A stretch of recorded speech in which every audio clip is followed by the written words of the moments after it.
Nat Berhe is joining us, the senior safety, the top player for San Diego State according to all the people who vote on these all-conference awards, a 3-year starter.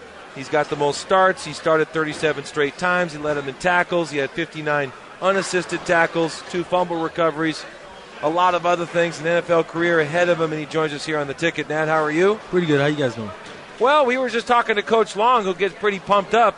I told Prater, though, Coach Long, by, what's today, Tuesday? Today's Tuesday. By Thursday, or no interviews will be like, I don't want to hear it. How is he as a coach?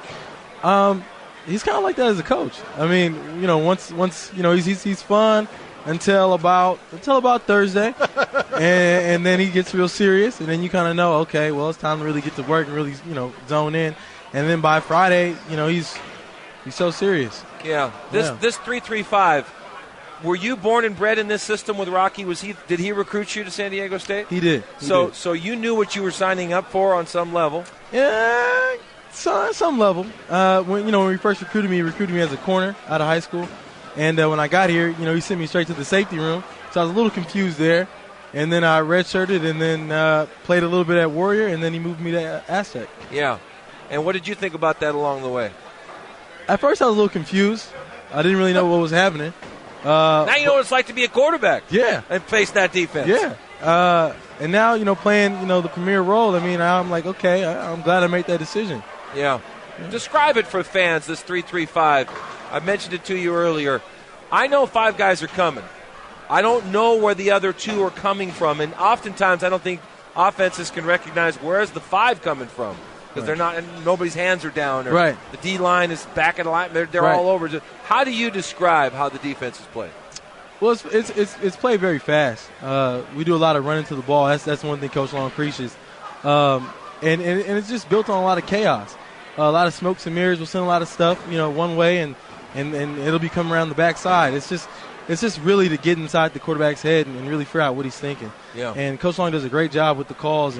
And sometimes, if he trusts you enough, you can check in and out of what you want to do. Mm-hmm. And I'm assuming you've got to that point where you're the senior MVP, the guy that's been out there so much. You have a lot of freedom to run around and do what you need to do? Yeah. I mean, if I want to call a combo in certain instances with the other safety, or if I want to have him lock that guy man-to-man, and I'll come off the edge on that side. If there's a tight end lineup on my side, I can come off the edge, or I can cover him man-to-man. So it's just different variations of stuff that I can do. What happened this year? I mean, you guys started, I'm sure you'd like to start over. Right. You finished strong. Right. You'd like that, but Right. it just didn't get started soon enough. Was the change in the quarterback really the catalyst, or were there other factors in your opinion? I think it was a lot of other things. I think on the defensive side of the ball, I really can't speak for the offense, but I know on the defensive side of the ball, there wasn't the same fire as it was, last year after getting after the ball, and it really felt like there was only a certain amount of guys, playing football. And, the seniors, we had a meeting, and we talked to basically everybody on the team and told them, hey, look, we want to win a championship, and, this isn't the way to do it. And I counted for the Boise State game, I think about 6 of you guys. Now, Feely, we know, was hurt early. Right. Played last year in that game. Now, I don't know how many of them played throughout the course of the season, but it seems like your D-line had a lot of injuries. You had new guys coming in there. Is that right? Yeah, it did. With the loss to our, Sam Meredith, he's a huge, our D tackle. He's huge for us, and to lose him in in the middle of the year, it hurt our D line a lot. But I mean, seniors like Jordan Thomas stepped up and played really well. Mm-hmm. Now, what do you think about this Boise State football team that you've beat now 2 years in a row? Right. This offensive juggernaut and all that. And you played against Kellen Moore. Yeah. When your tailback was hurt. Because I remember, I thought, because Boise State struggled in the first half in that game because your tailback, Hillman, he was hurt. Right. And he could barely play. I think he'd have been a big difference. Absolutely. But this is a different program, wasn't it, with Kellen at quarterback and then the changes? Describe what you think has happened with them the last couple of years. Well, Kellen, I mean, he's kind of a hard person to replace on offense in any system. He had a great arm, and he literally picked our defense apart when I first played him. And I can't really say, what's happening or anything like that, but they have great players on offense. They have a great running back. They have a great slot receiver.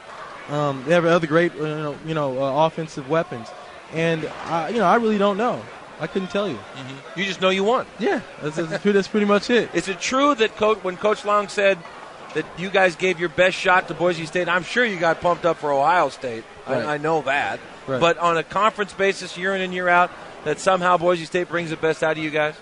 Yeah, I mean, and especially they do it. And I don't know how they do it, but they do it. And it was our senior night that night. So, a lot of guys wanted to send the seniors out on the right note, and I think they had that extra fire, and which helped us. Did you actually say something to the Boise State field goal kicker before he went out there and hit that kick? I wish I didn't say anything. I wish I did, but did you think he was going to miss it, or did deep down, I knew the game wasn't going to end like that. It couldn't end like that. I mean, it was only right to go to OT.